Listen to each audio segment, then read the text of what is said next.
क्या दोस्तों आपको पता है प्रत्येक वर्ष अर्थ आवर डे कब मनाया जाता है? दुनिया के सबसे अधिक एक्टिव परमाणु हथियार किस देश के पास है? हुनर हाट का 28वां संस्करण कहां आयोजित किया गया? ऐसे ही 15 बड़ी खबरों को कवर करते हुए हमने आज का बोले तो 28 मार्च 2021 का करंट अफेयर का वीडियो तैयार किया है। क्वालिटी की दृष्टि से बेस्ट यह वीडियो, आप लास्ट तक देखें। लास्ट में मैं आपसे एक क्वेश्चन पूछूंगा जिसका आंसर आपको नीचे कमेंट बॉक्स में देना है।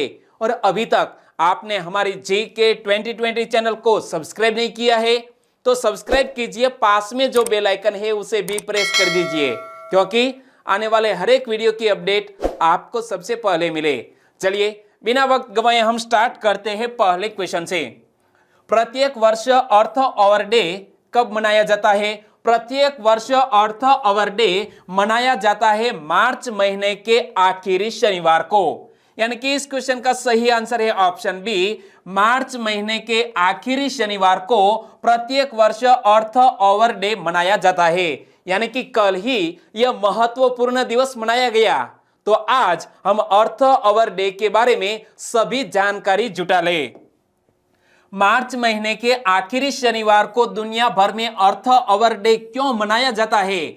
जलवायु परिवर्तन के खिलाफ लड़ाई और एक बेहतर ग्रह के प्रति प्रतिबद्धता के समर्थन के लिए यह प्रत्येक वर्ष मार्च के लास्ट सैटरडे को यह महत्वपूर्ण दिवस मनाया जाता है।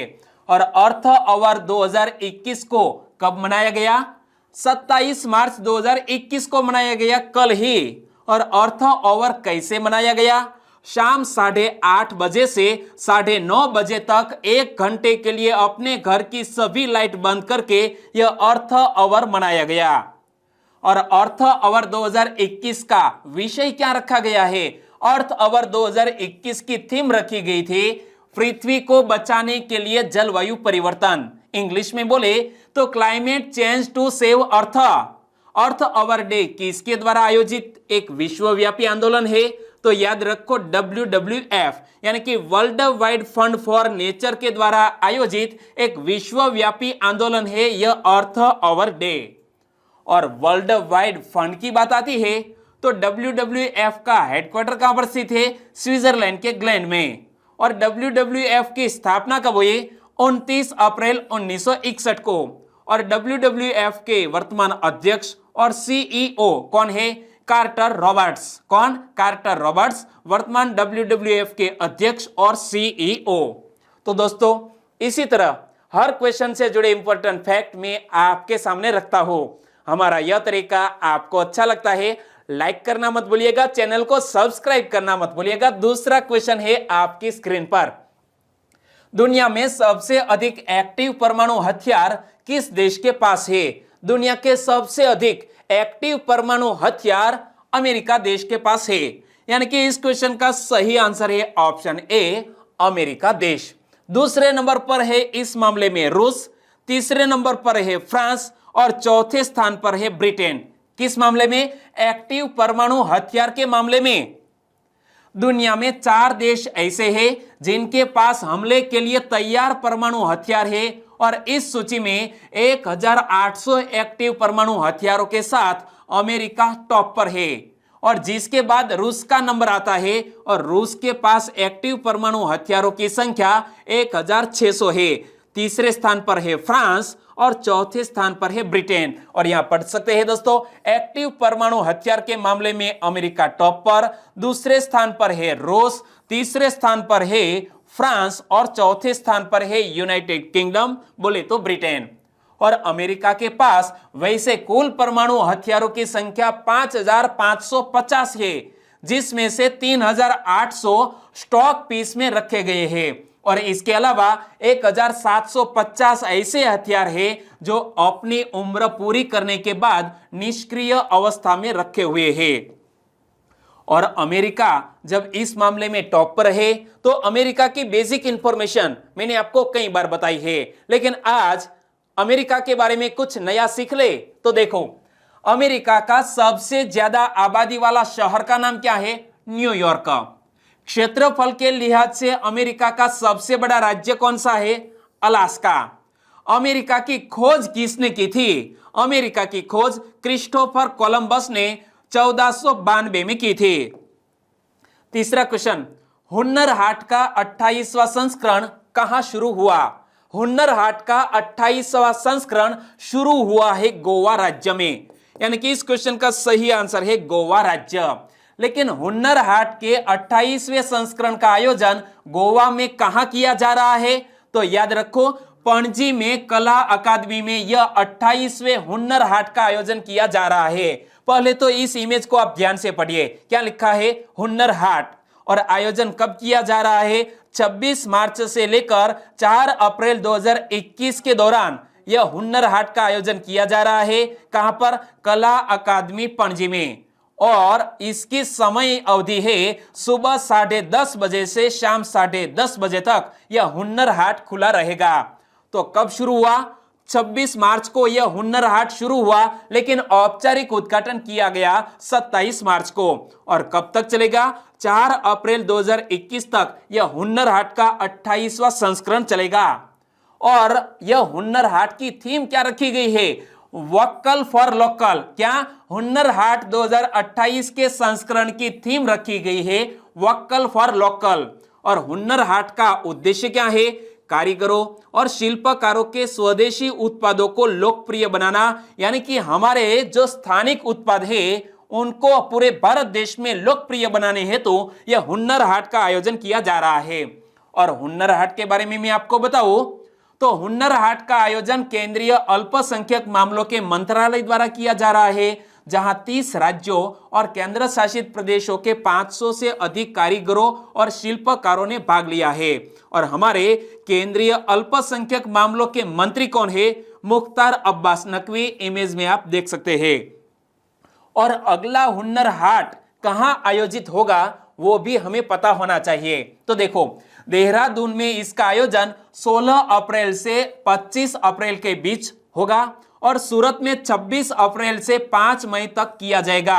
यानी कि 29वां हुन्नर हाट का आयोजन देहरादून में और 30वां हुन्नर हाट का आयोजन गुजरात के सूरत में किया जाएगा। और इस कार्यक्रम का आयोजन मुंबई, कोटा, हैदराबाद, पटना, जयपुर, प्रयागराज, गुवाहाटी, रांची आदि में किया जाएगा। चौथा क्वेश्चन, हाल ही में सुर्खियों में रहे सुमित अंतिल का नाम किस खेल से जुड़ा है? पहले तो इमेज में देखिए क्या लिखा है? सुमित अंतिल का नाम दोस्तों भाला फेंक से जुड़ा है, यानी कि इस क्वेश्चन का सही आंसर है भाला फेंक, जेवलिन थ्रो। ओके। और सुमित अंतिल हाल ही में सुर्खियों में क्यों आए? तो देखो, टोक्यो पैरालंपिक खेलों का टिकट पक्का कर चुके भाला फेंक खिलाड़ी सुमित अंतिल ने राष्ट्रीय पैरा एथलीट चैंपियनशिप में F44 वर्ग में 66.90 मीटर की दूरी के साथ अपना ही विश्व रिकॉर्ड तोड़ दिया है। यानी कि सुमित अंतिल ने टोक्यो 2020 पैरालंपिक का टिकट भी कटवा चुके हैं, जो इसका आयोजन इसी साल होने वाला है। और 22 वर्षीय सुमित अंतिल ने इससे पहले भारतीय एथलेटिक्स संघ द्वारा पटियाला में आयोजित इंडियन ग्रांड प्रिक्स में 66.43 मीटर का रिकॉर्ड बनाया था। और उन्होंने 2019 विश्व पैरा एथलेटिक्स चैंपियनशिप के दौरान टोक्यो पैरालंपिक के लिए क्वालिफाई कर लिया था। पांचवा क्वेश्चन, मध्य प्रदेश के पहले महिला शारीरिक प्रशिक्षण महाविद्यालय की स्थापना कहां होगी? मध्य प्रदेश में पहले महिला शारीरिक प्रशिक्षण महाविद्यालय की स्थापना रायसेन जिले में होगी, यानी कि इस क्वेश्चन का सही आंसर है रायसेन। राज्य के स्वास्थ्य मंत्री कौन है? राज्य के स्वास्थ्य मंत्री है डॉक्टर प्रभुराम चौधरी, इमेज में आप देख सकते हैं। तो मध्य प्रदेश के स्वास्थ्य मंत्री डॉक्टर प्रभुराम चौधरी ने बताया कि मध्य प्रदेश के पहले महिला शारीरिक प्रशिक्षण महाविद्यालय की स्थापना रायसेन में होगी। कलेक्टर ने 25 एकड़ भूमि कलेक्ट्रेट कॉलोनी के पास मऊ परथई में स्वीकृत कर दी है और इसके लिए 30 करोड़ रुपए बजट में मंजूर भी हो गए हैं। और रायसेन में वेटनरी डिप्लोमा कॉलेज भी खोला जाएगा और इसके लिए भूमि भी आवंटित हो गई है। और मुख्यमंत्री शिवराज सिंह चौहान ने बताया कि प्रदेश में 9,200 सीएम राइज स्कूल खोले जाएंगे। और यह सीएम राइज स्कूल प्रोजेक्ट है क्या? तो देखो, हर सुविधा से सुसज्जित होंगे यह सीएम राइज स्कूल और पहले वर्ष में 350 स्कूल खोले जाएंगे, जिनमें से खेल मैदान, स्मार्ट क्लासेस, कंप्यूटर लैब सहित सभी सुविधाएं यह सीएम राइज स्कूल में उपलब्ध होगी। और यह बात कही है चीफ मिनिस्टर शिवराज सिंह चौहान ने। रायसेन मालवा क्षेत्र का मध्यकालीन नगर मध्य प्रदेश राज्य की विंध्य पर्वत श्रृंखला की तलहटी में अवस्थित है और 1543 ईस्वी सन में रायसेन के दुर्ग पर शेरशाह ने आक्रमण किया था। और भीमबेटका भारत के मध्य प्रदेश प्रांत के रायसेन जिले में स्थित एक पूरा पाषाणिक आवासीय पूरा स्थल है। आपने कहीं हिस्ट्री में पढ़ा होगा भीमबेटका के बारे में, तो वो भी यह रायसेन जिले में अवस्थित है। छठा क्वेश्चन, 400 मीटर लंबे एवर गिवेन मालवाहक जहाज पिछले 4 दिनों से कहां फंसा हुआ है? इमेज में आप देख सकते हैं, यह है एवरग्रीन मालवाहक जहाज। पिछले 4 दिनों से यह कहां फंसा हुआ है? फंसा हुआ है स्वेज नहर में। यानी कि इस क्वेश्चन का सही आंसर है ऑप्शन ए, स्वेज नहर। 400 मीटर लंबे एवरग्रीन मालवाहक जहाज पिछले 4 दिनों से स्वेज नहर में फंसा हुआ है और इससे जहाजों की आवाजाही में जबरदस्त बाधा उत्पन्न हो गई है और संबंधित पक्षों को इससे बहुत नुकसान हो रहा है। और इस जहाज के चालक दल के सभी सदस्य भारतीय है और पूरी तरह सुरक्षित है। स्वेज नहर प्राधिकरण ने बताया है कि जहाजों को सुरक्षित निकाल ले जाने वाले 9 टग जहाज कार्य में लगे हुए हैं। और दोस्तों, वर्ल्ड जियोग्राफी की दृष्टि से स्वेज नहर के बारे में हमें पता होना चाहिए, तो यह भी आज हम जानकारी प्राप्त कर ले। स्वेज नहर लाल सागर और भूमध्य सागर को संबंध करने वाली एक नहर है। इमेज में आप देख सकते हैं, लाल सागर और भूमध्य सागर को संबंध करने वाली एक नहर है। सन 1858 में एक फ्रांसीसी इंजीनियर फर्डिनेंड की देखरेख में स्वेज नहर का निर्माण शुरू हुआ था और यह नहर आज 168 किलोमीटर लंबी है। लंबाई कितनी है? 168 किलोमीटर और यह 60 मीटर चौड़ी है और औसत गहराई 16.5 मीटर है। सन 1869 में यह नहर यातायात के लिए खुली गई है, तो यह भी हमें याद रख लेना है। ओके, 7वां क्वेश्चन, खेलो इंडिया यूथ गेम्स 2021 में किसको शामिल किया गया है? खेलो इंडिया यूथ गेम्स 2021 में शामिल किया गया है योगासन को। यानी कि इस क्वेश्चन का सही आंसर है योगासन। और इस इमेज को आप ध्यान से देखिए, 2021 खेलो इंडिया यूथ गेम्स कहां पर आयोजित होने वाला है? हरियाणा के पंचकुला में 2021 का खेलो इंडिया यूथ गेम्स आयोजित होने वाला है और इस खेल में शामिल किया गया है योगासन को। हमारे खेल मंत्री किरण रिजिजू, इमेज में आप देख सकते हैं, खेल मंत्री किरण रिजिजू ने योगासन को प्रतिस्पर्धी खेल के रूप में विकसित करने के लिए खेलो इंडिया यूथ गेम्स 2021 में शामिल किया है। पुरुष और महिला दोनों श्रेणियों में, जी हां, मेल और फीमेल दोनों कैटेगरी के लिए योगासन खेल को खेलो इंडिया यूथ गेम्स 2021 में शामिल किया गया है।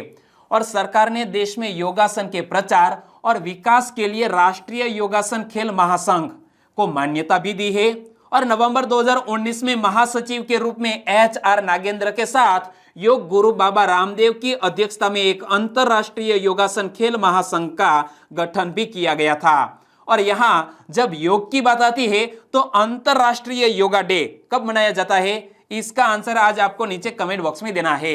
हम बात करते हैं खेलो इंडिया के संस्करण की, तो इस पहल का पहला संस्करण दिल्ली में आयोजित किया गया था। जी हां, खेलो इंडिया यूथ गेम्स का पहला संस्करण कहां पर? दिल्ली में आयोजित किया गया था। दूसरा संस्करण कहां पर आयोजित किया गया?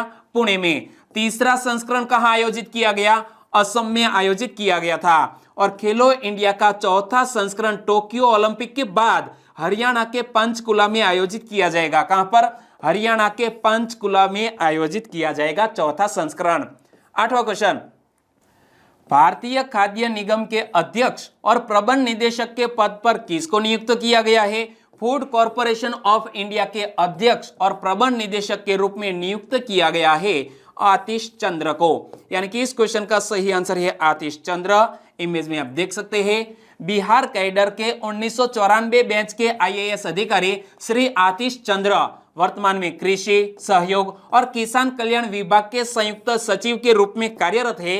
और आतिश चंद्र को भारतीय खाद्य निगम के अध्यक्ष और प्रबंध निदेशक के पद पर नियुक्त किया गया है और उन्हें अतिरिक्त सचिव का पद भी दिया गया है।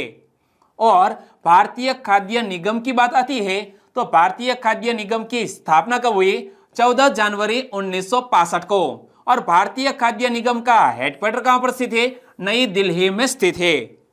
नवा क्वेश्चन, छात्रों शहरी प्रवासियों के लिए सस्ती किराया आवास योजना की घोषणा किसने की है?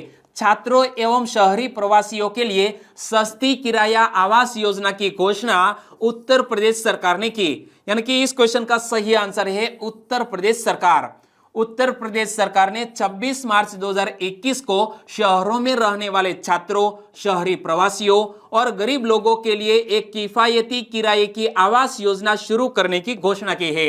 और मुख्यमंत्री योगी आदित्यनाथ की अध्यक्षता में उत्तर प्रदेश कैबिनेट ने affordable rental housing and complex योजना के लिए प्रस्ताव पारित कर दिया। और बात करते हैं उत्तर प्रदेश की, तो उत्तर प्रदेश की बेसिक इंफॉर्मेशन मैंने आपको कई बार बताई, आज कुछ नया सीख ले। उत्तर प्रदेश एकमात्र राज्य है जो 9 अन्य पड़ोसी राज्यों के साथ अपनी सीमा साझा करता है।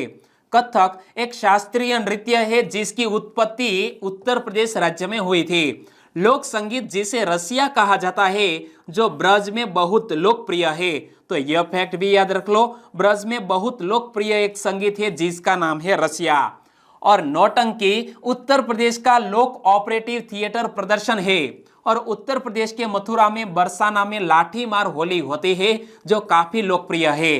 और आज और कल जब होली का त्योहार मनाया जा रहा है तो हमारी चैनल की ओर से आप सभी को होली के त्योहार की हार्दिक शुभकामनाएं। चलिए आगे बात करते हैं 10वें क्वेश्चन की। हाल ही में UIDAI के नए CEO कौन बने? UIDAI के नए चीफ एग्जीक्यूटिव ऑफिसर बन गए हैं सौरभ गर्ग। यानी कि इस क्वेश्चन का सही आंसर है सौरभ गर्ग। इमेज में आप देख सकते हैं वरिष्ठ नौकरशाह सौरभ गर्ग को केंद्र द्वारा प्रभावी नौकरशाह के फेरबदल के हिस्से के रूप में भारतीय विशिष्ट पहचान प्राधिकरण यानी कि UIDAI के मुख्य कार्यकारी अधिकारी बोले तो CEO के रूप में नियुक्त किया गया है। और वर्तमान में श्री सौरभ गर्ग अपने कैडर ओडिशा राज्य में सेवारत है। वह 1991 बैच के IAS अधिकारी है। UIDAI की स्थापना कब हुई? 28 जनवरी 2009 को। UIDAI का मुख्यालय कहां पर स्थित है? नई दिल्ली में स्थित है। और UIDAI का फुल फॉर्म क्या होता है? इसका आंसर आज आपको नीचे कमेंट बॉक्स में बताना है। 11वां क्वेश्चन, भारत संयुक्त राष्ट्र शांति सैनिकों को कितनी कोविड वैक्सीन उपहार में देगा? हमारा भारत देश संयुक्त राष्ट्र शांति सैनिकों को तकरीबन 2 लाख कोविड-19 वैक्सीन उपहार में देगा। यानी कि इस क्वेश्चन का सही आंसर है 2 लाख। फरवरी 2021 में संयुक्त राष्ट्र के शांति सैनिकों को 2 लाख कोविड-19 खुराक देने की घोषणा हमारे वर्तमान विदेश मंत्री एस जयशंकर ने की थी। और यह निर्णय इस बात को मद्देनजर रखकर लिया गया था कि संयुक्त राष्ट्र के शांति सैनिक कठिन परिस्थितियों में भी काम करते हैं। और कुल 121 देश संयुक्त राष्ट्र सुरक्षा अभियानों के लिए सैन्य कर्मियों का योगदान दे रहे हैं। और हमारा भारत देश भारत शांति अभियानों के लिए सबसे बड़ा सैन्य योगदान देने वाला देश है। शांति सैनिक यानी कि पीस कीपर्स संघर्ष के बाद के क्षेत्रों में शांति प्रक्रियाओं की निगरानी और निरीक्षण करते हैं। और उनके सम्मान में एक महत्वपूर्ण दिवस भी मनाया जाता है। क्या? International day of United Nations peace keepers. और प्रतिवर्ष यह दिवस मनाया जाता है 29 मई को।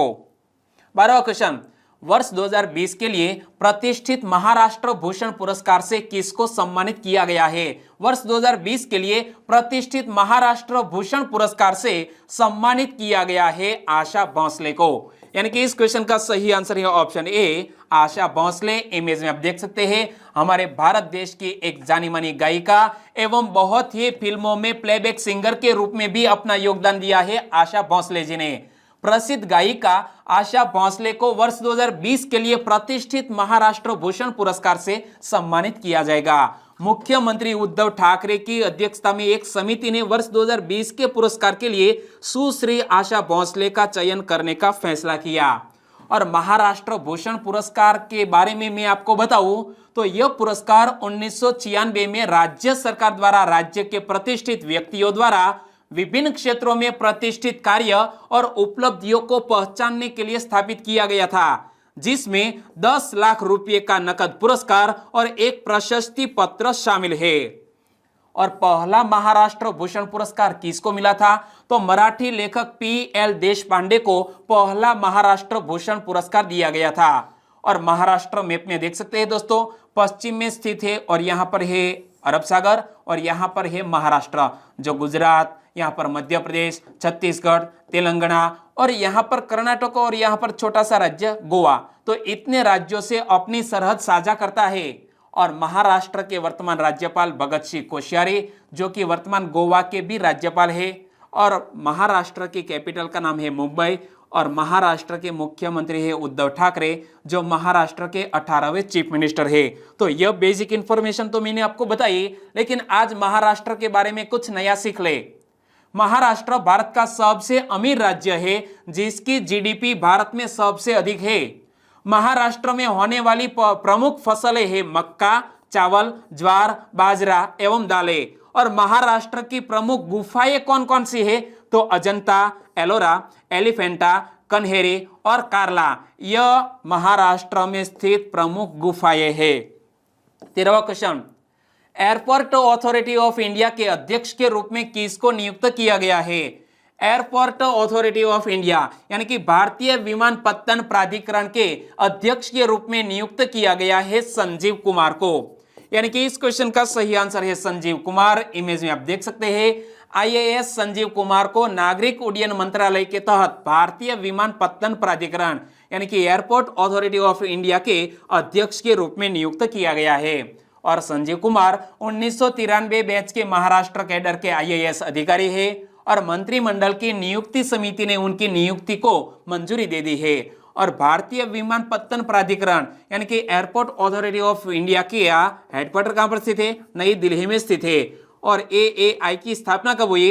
1 अप्रैल 1995 को AAI की स्थापना हुई। 14वां क्वेश्चन, आंध्र प्रदेश में कर्नूल हवाई अड्डे का उद्घाटन किसने किया? आंध्र प्रदेश में कर्नूल हवाई अड्डे का उद्घाटन किया है हरदीप सिंह पुरी ने। यानी कि इस क्वेश्चन का सही आंसर है हरदीप सिंह पुरी। इमेज में आप देख सकते हैं। और हरदीप सिंह पुरी हमारे किस मंत्रालय के मंत्री है? हमारे नागरिक उड्डयन राज्य मंत्री स्वतंत्र प्रभार है हरदीप सिंह पुरी। हरदीप सिंह पुरी ने आंध्र प्रदेश में कुर्नूल हवाई अड्डे का उद्घाटन किया है। कुर्नूल हवाई अड्डे पर उड़ान संचालन 28 मार्च 2021 से शुरू होगा और आज ही है 28 मार्च, यानी कि यह कुर्नूल हवाई अड्डे में दोस्तों आज ही उड़ान संचालन शुरू होने जा रहा है। और इस हवाई अड्डे को क्षेत्रीय कनेक्टिविटी योजना, जिसका नाम है उड़े देश का आम नागरिक, क्या रीजनल कनेक्टिविटी स्कीम उड़े देश का आम नागरिक के तहत विकसित किया गया है यह कर्नूल एयरपोर्ट को। इमेज में आप देख सकते हैं। और उड़ान का पूर्ण स्वरूप है उड़े देश का आम नागरिक।